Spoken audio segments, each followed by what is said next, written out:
సంక్రాంతికి రఘురామరాజు తన సొంతూరుకు రాబోతున్నారా? ఇప్పటికే టీడీపీ పార్టీతో జనసేన జతకట్టిన నేపథ్యంలో ఇటు బీజేపీ కూడా కలిసి రానుందా? గత 4 సంవత్సరాలుగా సంక్రాంతి నాడు సొంత గ్రామానికి రఘురామరాజు ఎందుకు దూరమయ్యారు? ఢిల్లీ, హైదరాబాద్కి ఆయన పరిమితం కావడంలో ఆంతర్యమేంటి? Let's watch this story.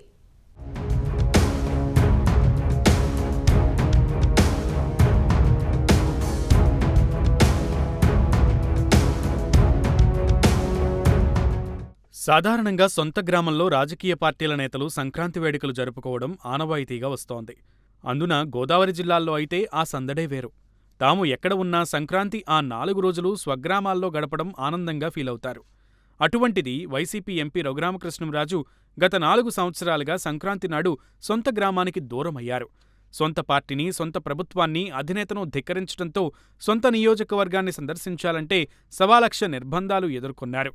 Police కేసులతో ఉక్కిరిబిక్కిరి అయ్యారు. అయితే ఎన్నికలు ముంగిట ఈ సంక్రాంతి మాత్రం నరసాపురంలోనే జరుపుకోవాలని బలమైన ఆకాంక్షతో ఉన్నట్లుగా తెలుస్తోంది.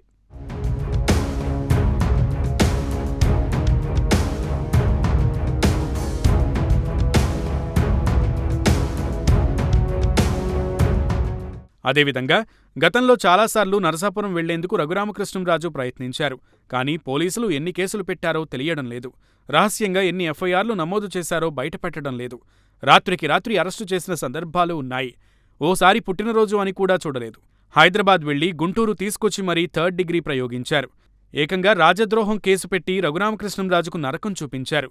అందుకే చాలా కాలంగా ఢిల్లీ, హైదరాబాద్కి ఆయన పరిమితమయ్యారు. కానీ ఆయన కుమారుడు మాత్రం నియోజకవర్గానికి వెళ్లి పనులన్నీ చక్కబెడుతున్నారు. వచ్చే ఎన్నికల్లో ఎంపీగా పోటీ చేయాలని రఘురామకృష్ణంరాజు భావిస్తున్నారు. ఇప్పటికే టీడీపీ పార్టీతో జనసేన జతకట్టింది. ఇటు బీజేపీ కూడా కలిసి రానుందని వార్తలు వినిపిస్తున్నాయి. ఈ నేపథ్యంలో ఆ 3 పార్టీల ఉమ్మడి అభ్యర్థిగా రఘురామకృష్ణంరాజు ఎంపీగా పోటీ చేస్తారని టాక్ నడుస్తోంది. అందుకే ఈ సంక్రాంతికి నరసాపురం రావాలని రఘురామకృష్ణంరాజు డిసైడ్ అయ్యారని సమాచారం.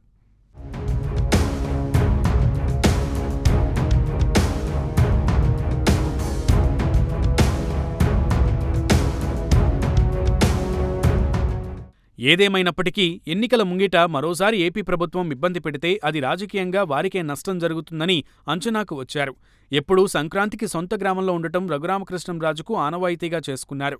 కానీ గత 4 సంవత్సరాలుగా వైసీపీ సర్కార్ ఉక్కుపాదం మోపడంతో సొంత ప్రాంతంలో అడుగు పెట్టలేకపోయారు.